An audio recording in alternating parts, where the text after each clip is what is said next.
आज कई अच्छे अच्छे साधु साध्वी जी हैं, विद्वान है, ब्रिलियंट है, पूरा इंसाइक्लोपीडिया है, दुनिया का पूरा ब्रेन उनके पास में है। ऐसे ऐसे साधु साध्वी जी पकवंत बैठे हैं। लेकिन ये हमारी तकलीफ है, हमने बहुत सामान्य चीजें समझ ली, मुंह भी हम बहुत लग गए, रिस्पेक्ट हमने छोड़ दी। इसीलिए अपने यहां पर इस प्रकार की स्थितियां बन रही। और इन सब के बीच में ज्ञान का मार्ग, कल्याण का मार्ग, लोगों को जैन बनाने का मार्ग, भगवान महावीर की बातें जन जन तक पहुंचाने का मार्ग भी बहुत दूर रह गया। आज हम अपने में, अपनी विधियों में, अपने कार्यों में, अपने प्रोजेक्टों में, अपने कार्यक्रमों में इतने सिमट गए कि वो बाहर की सब चीजें एक तरफ रह गई। हकीकत में आज तकनीकी विकास बहुत हो चुका है और समाज के पास में अच्छा पैसा है। इसकी अपॉर्चुनिटी लेकर के अपने को बहुत बड़ी मात्रा में जैन धर्म का प्रसार प्रचार करना था, जन जन तक वो बातें पहुंचानी थी। हम अपने खुद तक भी नहीं पहुंचा पाए। ईमानदारी से आज घर जाकर के संशोधन करना। मेरे बच्चों को जैन धर्म के बारे में कितना पता है, मेरे परिवार वालों को कितना पता है, मुझे कितना पता है। ठीक है, सामयिक की विधि पता है, चित्तवंदन की विधि पता है, तिकुत तो पता है, 25 बोल पता होंगे, सानकवासी तेरापंथी या मंदिर मार्गी का प्रतिक्रमण आता होगा। मंदिर मार्गी हो तो द्रव्य पूजा ने, भाव पूजा ने, नवांगी पूजा के दोहेन, अष्ट प्रकार पूजा के दोहेन ये आते होंगे, समझ रहे हो, अतिचार आते होंगे।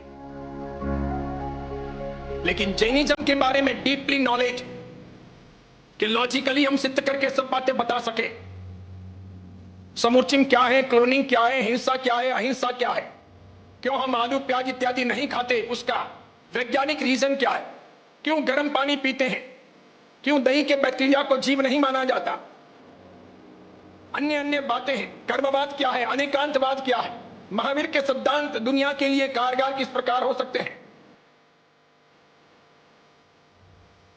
7वीं से 12वीं शताब्दी तक समाप्त हुआ भारत का बौद्ध धर्म, 12वीं शताब्दी तक लगभग समाप्त हो गया था बौद्ध धर्म। वो आंबेडकर के जमाने में वापस पुनर्जीवित हो गया और वो उसके बाद में इतना फैला है कि आज भारत में बौद्धों की अपनी राजनीति चलती है। दलित यानी बौद्ध, बौद्ध यानी दलित, भारत की राजनीति यानी दलित, दलित यानी भारत की राजनीति, दोनों को उन्होंने मिक्स कर लिया। उधर थाईलैंड हो, जापान हो, अन्य अन्य देश हो, छोटे बड़े, कितनी बड़ी मात्रा में सब जगह बौद्ध छाए हुए हैं। उनकी शिक्षाएं, उनकी बातें, उनके अलग अलग प्रकार के रूप सब बाहर रखे जाते हैं, कहे जाते हैं। लोग बहुत बुद्ध को फॉलो करते हैं, उन पर खूब बोला जाता है, खूब लिखा जाता है, खूब कहा जाता है। बहुत गहराई में देखो ना, श्वेतांबर मूर्ति पूजक समाज का तो लगभग ऑनलाइन बहुत कम ही है मटीरियल, दिगंबर समाज का सबसे अधिक है। हम चरवला मुपत्ति तक ही सीमित है, पूजा और टीकियों तक ही सीमित है, उसके आगे की हमारी क्रांति नहीं है। इसीलिए कॉलेज में देखो, अन्य जगह पर देखो, यूनिवर्सिटियों में देखो, बहुत ज्यादा कोई समझता नहीं कि श्वेतांबर मूर्ति पूजक परंपरा क्या है।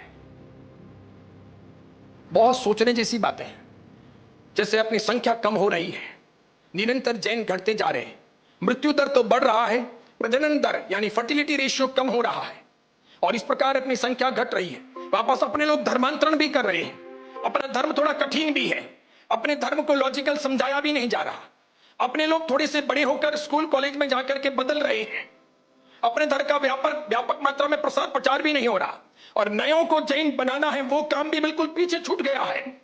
ऐसी हालत में हम बहुत तकलीफ में पड़ जाएंगे और वापस अपने यहाँ इंटरकास्ट हो रहा है, लड़कियां बाहर जा रही है, धीरे धीरे समाज ही कमजोर बन गया। तो मंदिर, उपाश्रय, तीर्थ, आगम, साधु साध्वी और पूरी जैन परंपरा को संभालेगा कौन, कैसे संभालेंगे? आज सब जगह पर तकलीफें बढ़ गई है। ये बहुत क्रिटिकल टाइम है, बहुत क्रिटिकल। हमको जापान को देखकर, जर्मनी को देखकर, ब्रिटेन को देखकर ये समझ लेना चाहिए कि आगे भारत में हमारा क्या होने वाला है। वहां का फर्टिलिटी रेशियो और वहां घटती हुई जनजाति, ब्रिटेन की देखो, जापान की देखो, जर्मनी की देखो। अब वो कह रहे हैं जापानीज वाले या जर्मन वाले कि हम 1.38 रह गए हैं, हमारा फर्टिलिटी रेशियो 1.38 है, ब्रिटेन का 1.37 है, धीरे धीरे घटता जा रहा है, 2.1 होना चाहिए। उससे कम हो तो वो जाति, वो धर्म, वो परंपरा, वो समाज समाप्त हो जाएगा आने वाले 25 साल 30 साल में। यही हो रहा, पक्षियों में भी यही हो रहा। उसके बाद में समाप्त होने वाला ये जैन समाज, ये इसकी स्थिति है। और धर्म प्रचार बिल्कुल दूर रह गया, हम अपने तक प्रचारित हो गए। बस हमने ये मान लिया कि बैंड बाजों में खूब अधिक रंग रोगान में, बड़े बड़े मंडपों में खूब खाने खिलाने में ही धर्म है। हमने ये समझा ही नहीं कि लोगों को जैन बनाने में धर्म है, नीतिमत्ता बढ़ाने में धर्म है, जीवन परिवर्तन में धर्म है, व्यक्तियों को वास्तविक सिद्धांत देने में धर्म है। इसमें हम पीछे रह गए।